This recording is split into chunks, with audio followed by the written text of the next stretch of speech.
Welcome, everybody. Thank you so much for joining us today. We are so excited to have you. Congratulations to the class of 2025. You did it. You made it. My name is Samara Berger. I am with the Office of Enrollment Management, and I am really excited to welcome y'all today to our Trailblazers session, History of Chinese Art Through 10 Objects with Dr. Lala Zuo of the NYU Shanghai campus. Our hope today is that you will get a glimpse into our vibrant academic community. You'll know what it's like to really sit inside a classroom and why this place has become home for so many students. So we hope you leave this session today feeling really inspired by our talented faculty, excited by the possibility of joining our community, and this rich, diverse group of thinkers, scholars, change makers. You fill in the blank for yourself. We want you here, and we want you to be able to sow your own oats. So before we go any further, I do want to share a couple of housekeeping items. Please note that you will be muted as an attendee throughout this duration of this webinar, but while we can't see you, we do feel your energy out there, so please stick with us throughout. While we won't cover any admissions or financial aid info today, we do encourage you to give us a call, send us an email. Our staff is always willing to help any students answer questions about the next steps of their process. Make sure you can smoothly navigate your concerns. But today we're going to focus mainly on what it's like to be inside the classroom. So if you're interested in asking questions specifically about this session and this topic, please use the Q&A function at the bottom of your screen. We do have some staff members behind the scenes answering those questions, and we will likely have some time for live Q&A towards the end of our session. So let's get started. I would love to introduce Dr. Lala Zuo. Dr. Zuo is an associate professor of art history at NYU Shanghai, specializing in East Asian art and architecture. She received her BA in archaeology from Peking University with a special concentration on heritage architecture. She studied East Asian art history in addition to architectural history and theory at the University of Pennsylvania, where she earned both her MA and PhD. Professor Zuo is the author of Diversity Under the Great Unity, Yuan Regional Architecture, the first in-depth English language work to present Chinese architecture's regional traditions based on the detailed study of the timber construction system. Besides her primary research interest in this architecture of mid and late imperial China, Professor Zuo has also published multiple scholarly articles about heritage preservation and digital projects on art and architectural history. She teaches introductory and special topics courses on art and architectural history of China. In this webinar, Professor Zuo will introduce a condensed version of art history through 10 objects selected from different periods and regions of China. This session will indicate art history as an interdisciplinary approach to understanding a culture or a civilization through various contexts, including religions, philosophies, and politics. So without any further ado, Dr. Zuo, take it away. Hi, good morning, everyone, and thank you, Samara, for the introduction. And my name is Lala Zuo, and I'm Associate Professor of Art History from NYU Shanghai. I just joined last fall, so this is my first year teaching with NYU, and I'm very excited about this opportunity to give a condensed version of a course I teach as a common core. I think it's the China core in Shanghai, which is called History of Chinese Art. This course is offered from the global GCS, Global China Studies program at NYU Shanghai, and it will fulfill the China core requirement at NYU Shanghai if you were NYU Shanghai students. Actually, I'm not gonna tell you how the lecture gonna be, but I'm gonna show you a mock final presentation. So every semester, this is the final presentation project a final project assigned to my students, is to ask them to create a virtual exhibition website on a theme of their own choice. And they have to find 10 artifacts from reliable sources, meaning from libraries, from museums or from academic publications. And the theme can be a specific subject. It can be a person, like an artist, or an emperor, like a patron. It can be about a specific type of a medium of art. It can be about like a jade, it can be about ceramics, or it can be about other medium of art, or it can be about a specific motif. Like some students, if you're familiar with Chinese, visual art, you might know dragon has been used a lot. So the student can have 10 artifacts, but showing dragon in different historical periods, in different media, in different context, or you can choose 10 objects just to like a storytelling, just tell a story about a certain historical event in the Chinese history. The 10 objects can also about a certain dynasty or even a particular year or a geographic region in China. So this is what I assigned for the final project. And today I'm going to do this assignment for the first time, just, by myself, is I selected 10 objects from the really large collection of Chinese art from the really early period of time, and to showing you the history of China through an artistic perspective and a lot of and other interdisciplinary approaches. So as I said, maybe I've already mentioned that today I'm gonna introduce 10 ceramic objects. Ceramics are so important for human being is because it is probably the first product that was made by human beings. It's not like stone that just you find in the nature and you process in a certain way. Ceramics is something the human being made from scratch for the first time.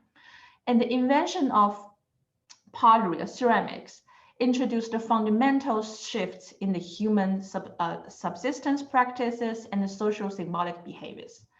So because when human being was able to make pottery, then they can secure, they can have more secure storage food than that was provided by other containers.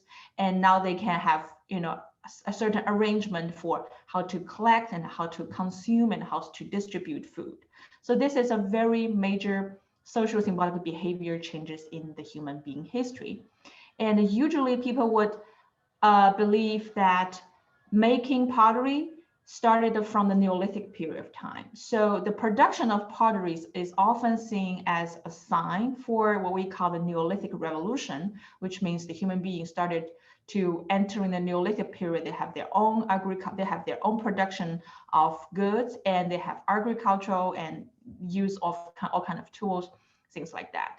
However, the first object I'm going to introduce today is a shirt from a 18,000 BCE site, which is found in China. And this fragment piece from a pottery is known as the earliest pottery found in the world.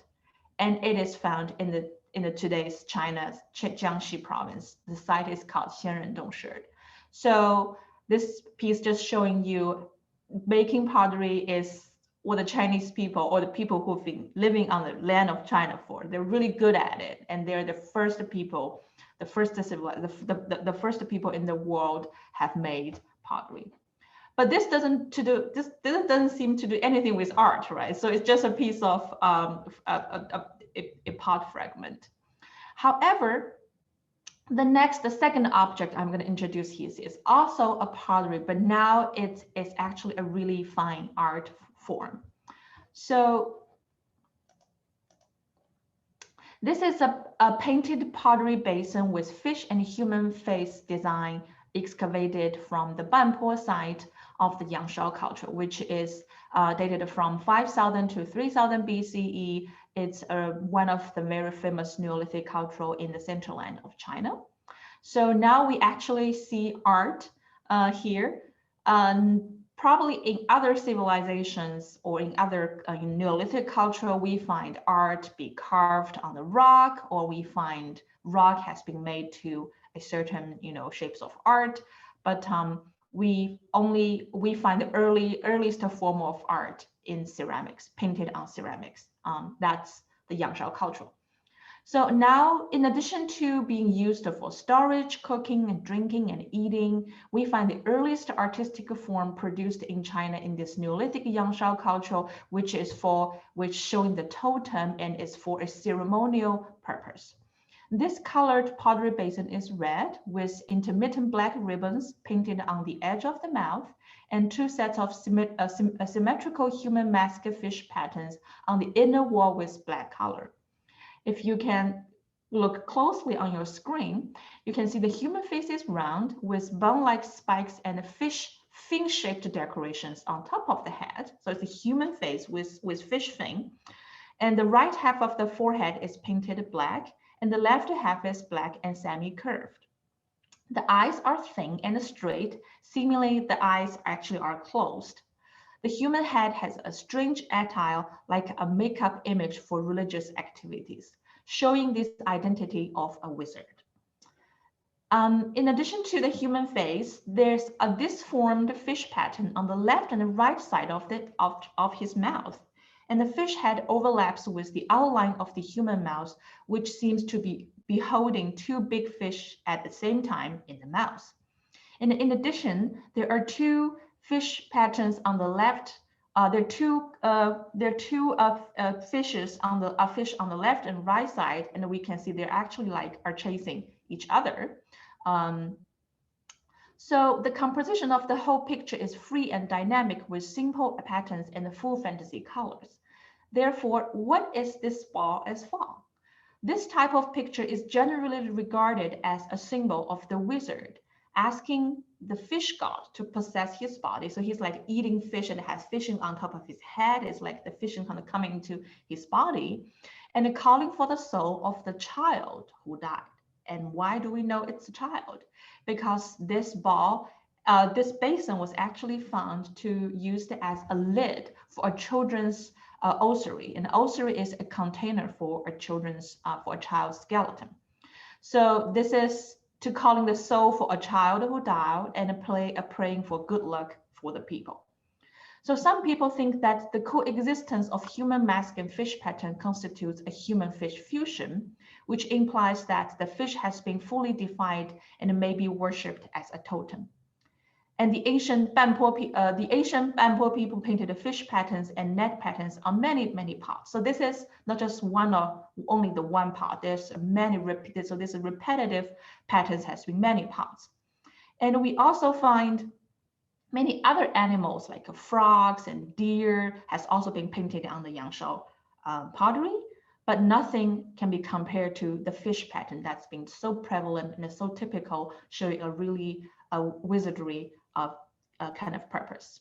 So this tells us, of course, about the people of Yangshao who lived at the Banpo, and also the totem worship and economic life at the time, which is probably mainly fishing, which will be very bizarre for people if you know the contemporary China. The Banpo place is located in the Shanxi province, which is not a place people would considering fishing will be a main economy. So this is also this piece also tells how the environment has really changed in that area of China. And the third piece is also a ceramic container. This is a high-stemmed cup of eggshell-thin black pottery dated to 2500 to 2000 BCE from Longshan culture, which is in today's Shandong province. So the Yangshao culture, the one we just talked about, is kind of in the west part of the Yellow River Ridges, and Longshan is in the east. So there's a 1,000 year in between the Yangshao, the red bowl with this black cup. And we can also see this artistic presentation in making pottery has a huge shift from the really kind of colorful and painted pottery to this monochromed, highly glossed black stemmed cup. So what is really amazing about Longshan pottery, which is also people call the Longshan culture, the black pottery culture, is that the Longshan culture is really famous for making black pottery. And this type of high stem cup, which is especially amazing because the wall is so thin, it's about only 0.2 to 0.3 millimeters for the wall of this cup. That's why it is called the eggshell cup. And We also find a really beautiful polished like a gloss, on the black pottery, and the shape of this stem cup is also kind of simplistic and elegant. So things has been really different from the painted pottery. So this cup, and among with many other similar shapes, are discovered in tombs or burial sites of the Longshan culture, and we believe are only used as luxury goods by the leader or the head of the community of the Longshan culture. And it also shows that by the time of the Longshan culture, we have already found a really stratified society.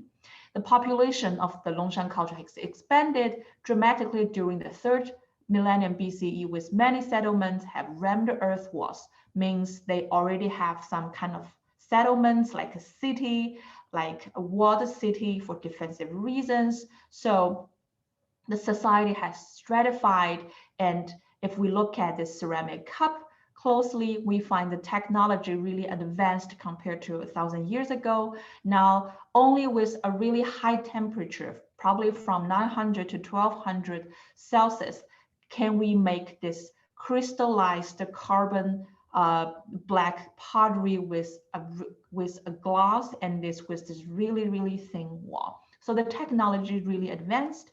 And in terms of the design, probably due to the technology, because they're able to make this beautiful, monochromed pottery with this thin wall. So that's why now the design is really focused on the shape, this elegant and simplistic look of the shape of the vessel, instead of using painted patterns to decorate.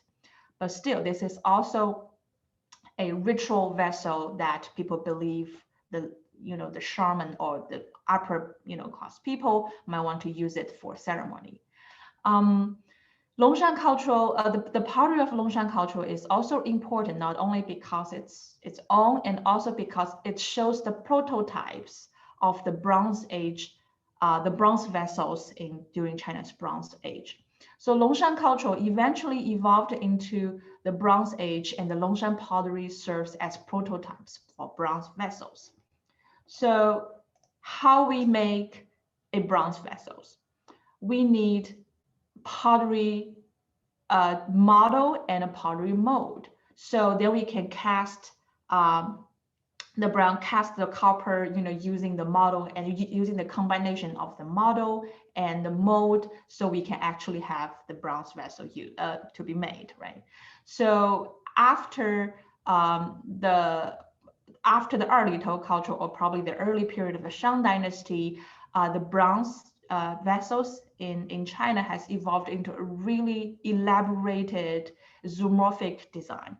So this is also a ceramic piece, but it actually tells you the history of bronze. So this is a pottery model of Taotie. So this is actually made of pottery, but it serves as a model when people want to build, when people want to make a bronze vessel, and it's in the shape of Taotie. Taotie is a really iconic imagined beast dated to the Shang Dynasty, which means the most popular during the Shang Dynasty. A lot of Shang Dynasty bronze vessel has this Taotie motif. So we believe it's kind of an imagined animal, imagined beast, to combine with other kind of realistic animal people are familiar during the Shang Dynasty. And only with this high relieved, nicely made pottery model that this elaborated bronzes of the Shang Dynasty are eventually possible. So that's the Bronze Age, and that's another zoomorphic design of the Shang Dynasty. Now, if we move forward to 200 and to around the 200 BCE, and this is finally we find a really realistic a terracotta pottery of a human figure. So this is, you might also have heard of it, which is the really famous Terracotta Army made by the first Emperor Qin Shi Huang. And right now, all of the terracotta army has been under supervised by the museum of the Qin Shi Huang's mausoleum. So this figure showing a life-size pottery figure, which is a kneeling charioteer. So it's actually 51 centimeters high, 51 or 52 kilogram, that's the weight, and it's really a life size. This is something, the terracotta army of the first emperor is something unprecedented, and it has not ever been made or comparable even by the successors. So there's no predecessors and there's no successors for the terracotta army. So all the terracotta army are life-sized, and this one is also life-sized, but it was on a seating position because he has to ride the chariot, and he wears a cap, wears a long robe, and carries long sword at his waist, which is not shown here. And he also has a smile and a respectful expression on his face. In kneeling position, he stretches his hand forward to drive carefully with the reins in his hand. But when just discovered, these figurines, together with many other terracotta army figures are painted with colors. Okay, so they have other color paintings on the pottery on the terracotta army, and so the entire army is not including all kinds of positions in Qin Shi Huang's troops, and there's all kinds of different ranks of people holding different positions in his court. People believe that because of the terracotta army, so in the Qing dynasty, human sacrifice has been largely replaced by the terracotta armies. So that's why the terracotta army has to be made in real life size. So old practice, which you actually, when a ruler or the king died, and he will have his servants or his actually people army get being killed and buried into his tomb. But this is showing that they have shifted from this human sacrifice to use potteries to make figures of human being to represent the army that the Qin Shi Huang want to take to his with him to underground. And this unprecedented production of the terracotta army also shows that Qin Shi Huang, this first emperor of China, he's capable of managing huge resources. So we believe there must have been 700,000 people or craftsmen was participate in making those terracotta army, and because he also unified all other states during the Eastern Zhou period of time, so he actually has control of all those talented people to make things like this possible at his time. However, if we move a little bit, another 400 years or 200 to 400 years forward, now we are in the Eastern Han Dynasty. Now let's see what the Eastern Han people are going to do with potteries. These are not life-size potteries. These are actually miniature models of architecture. So the miniature model of architecture, what we call Mingqi, which is like burial objects, are really popular during the Eastern Han period of time. And this one is named the Central Watchtower. It's showing a really typical architecture of the Eastern Han period, which is a high, multi-leveled, high building. It's like the Han Dynasty skyscraper in the 2nd century CE, and but this is not a life size. This is actually a tiny one. The full height of this pottery house is about 104 centimeters, so it's like a really tiny one. However, so first, why the Han people, they want to make pottery houses and to bury the houses with them?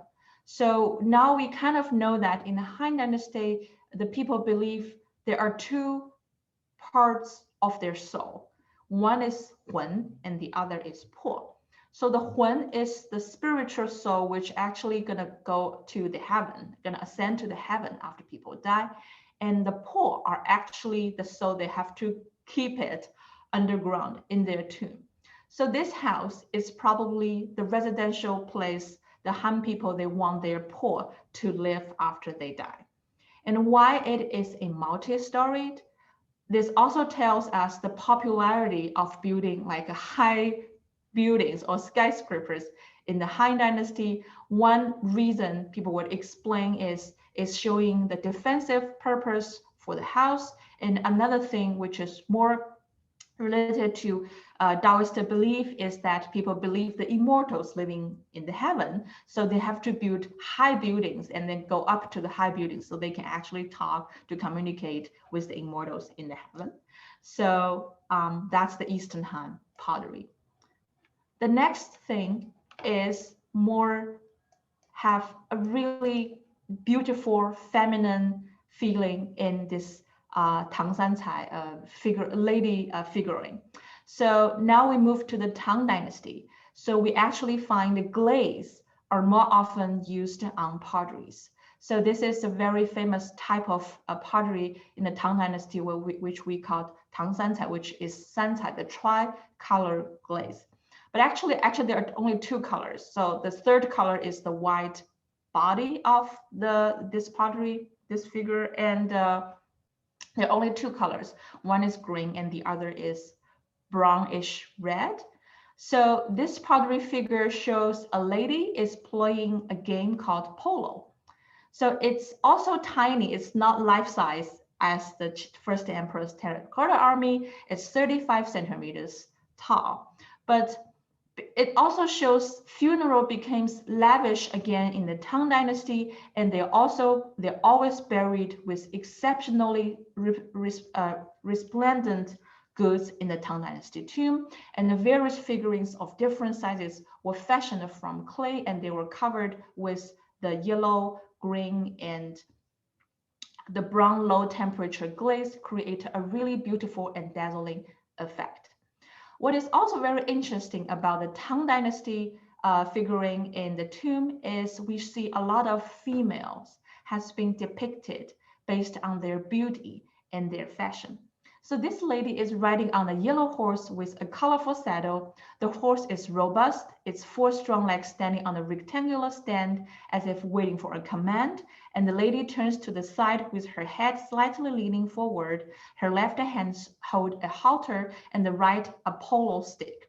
The entire piece was done on a yellowish gray biscuit to which a white slip was applied, and then the tricolor colors of yellow, green, and white and ochre were added, creating a colorful and beautiful dripping effect. So what is also really amazing about this one is in the Tang Dynasty, we actually have art just dedicated to the beauty of female. They're just what we call the court lady paintings, dedicated to the upper ladies, beautiful, their hairstyle, their dressing, and we can also tell about the fashion of the Tang Dynasty, which is really different from earlier portrayal of horses, which is mainly related to military and masculine like mission. However, during the Tang Dynasty, female also riding horses as a pastime, and playing polo game is another sign of like the Tang Dynasty is the cosmopolitan culture of the Tang Dynasty China. Now we're gonna move to the next porcelain, which showing you we're coming back to a simplistic and elegant design in porcelain. This bowl is known as a drinkware bowl, belongs to a certain type of ceramic called the drinkware. So Chinese ceramics probably, especially after the Song Dynasty, started to be categorized by geographic area in which they were made, because the kilns of a particular region usually only made very distinctive 1 or 2 type of ceramic, and given the time in history. So drinkware was especially popular in the Song Dynasty, not among the imperial court, but this has been consumed by a larger population compared to early ceramic things in the Song Dynasty. And it can be so identified visually by its coarse stoneware body and its thickly applied glaze, which through firing gained a opalescent blue color, which people also called the blue color after rain, the sky blue color after rain, which this kind of blue after the rain, the sky is kind of this really clear color. And at the edges of the glaze ran thin, becoming a semi-transparent and creating the simple and elegant coloring of this piece. I want you to take a close look at this blue, this brown kind of brushwork. So while some dreamwork were used only the blue glaze, it also was very common to apply copper brushwork to dry glaze in broad strokes or washes, which then merged with the bluish dream glaze at full heat. This resulted in these bold splashes of purple red visible in this bowl. So this actually, it's of course, it's the production of ceramic, but this calligraphic stroke showing the traces of the brushwork is something also very identical in the Song Dynasty paintings. In the Song Dynasty paintings, people started to considering, you have to show the traces in the calligraphy, and then later on the calligraphy, the calligraphic strokes, which means using calligraphy strokes in painting, has become a really important thing in Chinese painting. But this beautiful ceramic bowl just showing you how a certain thing, a certain aesthetic preferences can also be seen in the ceramic work. So now we're in this simplistic and elegant work of the Song Dynasty, which also contrasts again in this Yuan Dynasty blue and white porcelain vase. So this is actually one of a pair vases right now in the collection of the British Museum, and they are probably the most famous porcelain vases in the world, the blue-white porcelain vases in the world, because it's dated, it has inscriptions on it dated to 1351, which is during the Yuan Dynasty. And because of the inscription, we can identify that during the Yuan Dynasty, the very famous place Jingdezhen in China, which is famous for making the blue and white Qinghua porcelains, became a really established workshop to have a large production of this kind of blue and white porcelain, which later on become a kind of icon for the Chinese art history. So, but why we came from the Song Dynasty, oops, I should go forward. So why we came from the simplistic and elegant design, the calligraphic design in the Song Dynasty ceramic to this Yuan Dynasty blue and white ceramic vase, which has a really highly decorated, elaborated patterns in dragons, and the two ears are in the shapes of elephant. If you can see this, there are two ear to handle there, and we can see dragons as going around the body of the vase, and we can also see all kinds of floral patterns in the top end and in the bottom foot. This is also showing that in the Yuan Dynasty, another cosmopolitan time in the Chinese history, the Yuan Dynasty capital Dadu become a really important cultural production center of the Mongol rulers, and now they have imported cobalt blue pigment from Middle East, and they also imported floral design from Islamic art.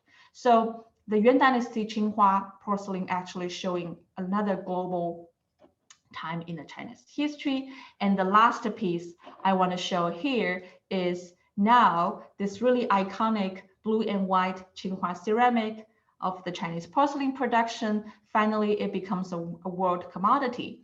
So this is a dish we find in the Metropolitan Museum in New York. It actually is a custom-made plate for a British couple, Edward Harrison and his wife Frances Bray. Harrison is an officer of the East Indian Company of the British Empire, and there are actually a lot of those ceramics exported to the Europe, which we call the export blue and white porcelain from China, and they're actually custom made for the Western market. And this is finally the time when the Chinese ceramic become a world commodity, and we can find a furthermore global connection in it. So that's my 10 pieces of artifacts from Chinese art history. All are made of porcelain, and I'm trying to tell the story of this really long history of China and various aspects from ritual, from gender, and artistic design from different aspects. So in the following time, I'm glad to answer any question from the students. Thank you very much. Thank you so much, Dr. Zoa. That was truly fascinating. I, as a staff member at NYU, have had the pleasure of traveling to Shanghai and being able to see so much of these types of art influenced in the architecture, just in everything every day. So I think our students are truly very lucky that they get the access to this really at their fingertips. So to start us off, a question that we love to hear from our faculty, how did you get interested in this work? What drew you to want to really study the trajectory of art history and how it influences culture in China? I went to college and just get enrolled in undergraduate program of archaeology. So I just find it's, well, as an undergraduate, I have no idea what archaeology is, right? But in my undergraduate study, so I study all these kind of different kinds of like bronzes, ceramics, Buddhist statues, all these different types and genres in Chinese art. And I find it fascinating to learn history. I'm always interested in history as a child, but I find it fascinating to learn history, not only from the texture sources, but also from visual materials. And actually, my immediate research focus is on architecture, but I think the methodology is similar. Is how we can see the human past from materials, from visual informations. And also for people today, I think like I am from China, I'm Chinese, but for the Asian Chinese people, they're actually a foreign country to me. So the way we look at the really like early history of China is the same thing as we look into a foreign culture.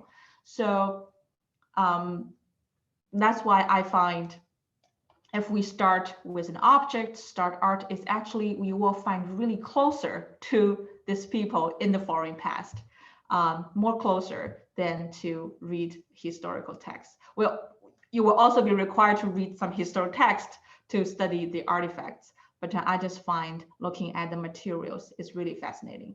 And especially, I think one of the most inspiring experience from my undergraduate is those field works. So we went to many sites in China, we went to many museums in China. So getting to see those things in person really, really inspiring and really get me into the field. So my suggestion is if you are gonna come to NYU Shanghai, or you're gonna study away in Shanghai, please do take the opportunity to go to other sites in China and to go to the museum. Even if you're in New York, if you're in London, I think the museum all over the world also have great collection on Chinese art and for other art. So I feel if you're interested in the foreign past of your own country or another country, so I think going to the museum, looking at the artifacts are the most effective way to learn them. I think that's so important. I think we sometimes forget how much art has influenced culture and has really developed us as a society. And I think you also make an amazing point about being an NYU student and being a student in any of our campuses, just the access that you have to the cities that you're in and the abilities to go and actually see and touch and feel what those things look like, what they emote, and where they came from, I think makes a huge difference in somebody's learning experience. So I'm really amazed to hear that it did the same for you, which I love. So we have another question from one of our attendees, which I think leads perfectly into what you just said. But out of all the pieces that you presented today, which work do you feel like had the largest impact around the world? Not necessarily just China, but really had kind of that global hit. I think that's the second to last and the last slides, which is showing the Qinghua, the blue and white porcelain. No matter where you're from, you're probably already familiar with the Qinghua porcelain in different kind of cultural, different kind of museum. As I said, since the 16th, 17th century, Qinghua has been exported to places in Europe, in all over the world. And not only Tsinghua made in China, Tsinghua is just so loved by a lot of people. It has been made in Korea, in Japan, in Southeast Asia, also in Europe as a local manufacturer showing a foreign style. And also historically, it's also made in the United States I think in the 18th century after the Revolutionary War. So I think Tsinghua is just being liked as a global art. And the production of Tsinghua is also interesting because the pigment is from Central Asia and the design is from Persian, and the manufacturer's center is in the in China, the Jingdezhen, but it was really liked by the non-Han Chinese emperors, which are the Mongols. But technology has been, evolved from Han Chinese dynasty, like the Song dynasty. So you can see there's a lot of intended or not intended collaboration on Tsinghua, and the distribution of Tsinghua is such a global issue. So I think this is very fascinating, and because I'm also in the area of global China studies, I think Tsinghua can be a like logo of the global China or the global studies of the world. I love that. And I think, there's not typically an expectation of all of that collaboration and influence across so many different borders. And those colors especially, I feel like are so prominent in so many of the pieces of art history we see globally, not just within China. So to know that the influence really came from that region is kind of fascinating.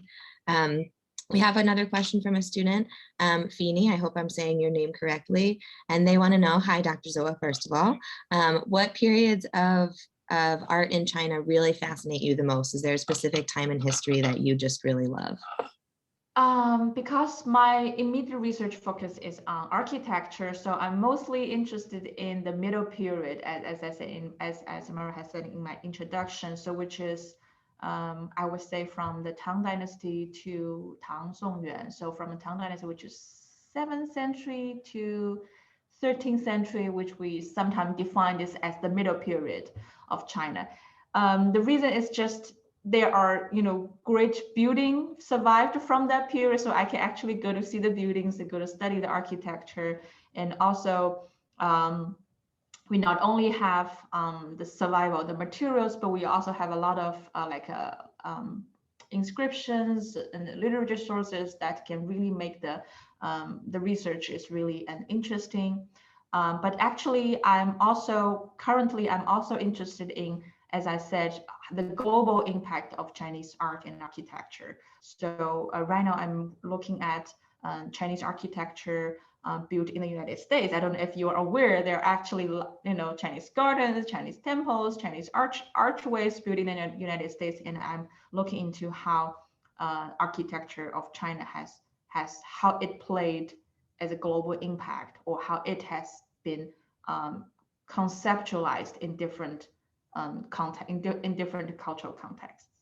That is truly fascinating. And I imagine, like, for myself in my travels, now that you've said that, I'm really going to pay attention as I kind of am in different cities and in new places to see where I can see that influence.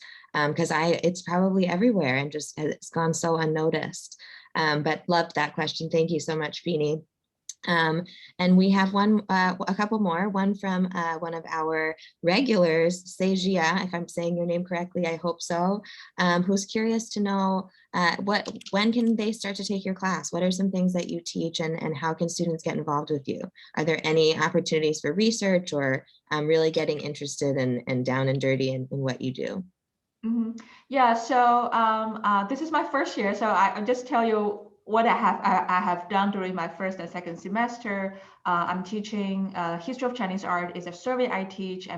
Currently I'm also teaching Chinese architecture, which is a little bit upper level compared to the survey. And I will be teaching next year a seminar on how to do research in art and architecture in Chinese art and architecture. But I focus on the multilinguistic perspective, which means if we study Chinese art and architecture, you probably are, be familiar with different languages material, as you must may read, English publications, Chinese publication, primary sources, probably sometimes Japanese sources. So I will help the students to do a research by using different language sources. So there are so many issues on a multi-language methodology in research.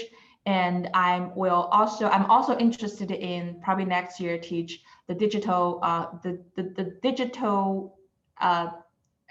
an immersive narrative about Chinese architecture and art. So I hope to collaborate other faculty from IMA so we can actually have the contemporary monuments to be recorded, documented, and represent in a virtual environment. What is critical about that, as you may see, conservation or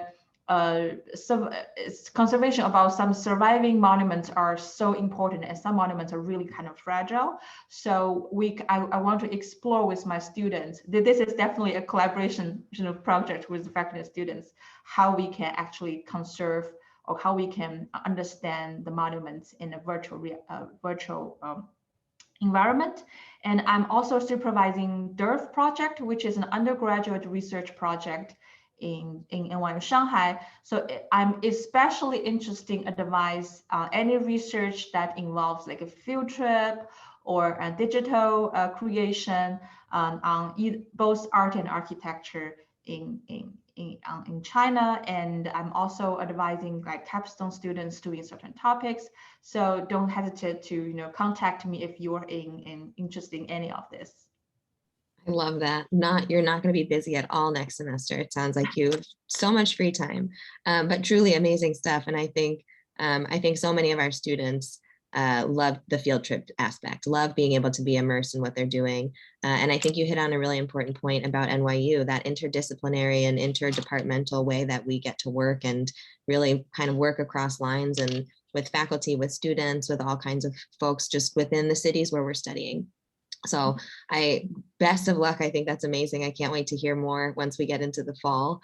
I have two more quick questions for you. So then this might be a hard one, but in all of your studies, is there one piece of art that just really stands out to you that's your favorite or that led you to study what you study? Was there like one piece or one moment where it just kind of all clicked for you? Actually, this one moment that was during my undergraduate time, and I think I was a junior. We were doing this field trip in this really rural area in Shanxi, and we passed by a just ordinary building, but then we find something is not usual there. So we went to I think my class only have like 10 students in my class. So we went to this building and we did a measurement, we did survey, we did drawing, we did comparison, and we actually rediscovered this building as a Tang Dynasty timber structure building. So which is a really major, discovery. So, and I think this joy, this fulfillment has never been, I've never discovered anything, even with other people, that major. So I think I just maybe enjoy to being like a detective. So when you solve the problem, when you find something new, find something origin, and this is just so much joy in that. And I just really enjoy the moment. And I'm like, okay, so I'm gonna keep doing this, and then maybe I'll find other more exciting, sites or buildings, but I have never, be able to do so. But yeah, I think if you really go to the field, you really look things closely, try to solve this, mystery, historical information in those artifacts, I think you will also find your own journey really exciting. Definitely. That's amazing. I think you should go down in history as a discoverer. But I understand the continue hunt for the next best thing, and just to remain continually intrigued by what you're doing, I think is the essence of NYU. I think to be able to continue to peel back layers and learn more and constantly be growing in your academics is really incredible. So last question, I think this is a great one to end on, from Camille. Camille wants to know, do you have any books, anything that you could recommend, websites that people could kind of do a little bit of their own research as they are deciding what they want to study and maybe garnering more interest in this topic? Well, so first to answer, I think I would really need to know you in person, like what kind of previous knowledge you have about China. But one easy recommendation is like I think right now we are in a really lucky time is all this major museum, the British Museum, the Metropolitan Museum, the Palace Museum in China, and their major museum, they now have everything put online. So I sometimes just spend my time and just browse all those online collection, just you're gonna easy to kill a lot of time. So if you're interested in that, I suggest you just go to this major museum's website. They have online exhibition, they have virtual exhibition. So things that with the technology, things are really fascinating and they're really easy to see compared to 20 years ago when I was an undergraduate. I probably it's not that easy to see things all over the world. And I think Google has a great program called Art and Cultural. So it also has some really good program at certain sites about China and also about other part of the world. If I do want to recommend one book, and I feel if I don't know you and I don't know if you have any prerequisite knowledge, this is the textbook. This is actually a supplemental textbook I used for my class, which is Cambridge Illustrated History of China. So this is a history book of China, but it's illustrated. So it actually has a lot of artifacts and art and to be combined into a history book. And I think this is a really good start, elementary introductory book that you can start with to understand the historical periods and to see what's the important artifacts in each period. And at the same time, you can just randomly go to a museum's website and just go to browse things that you're interested.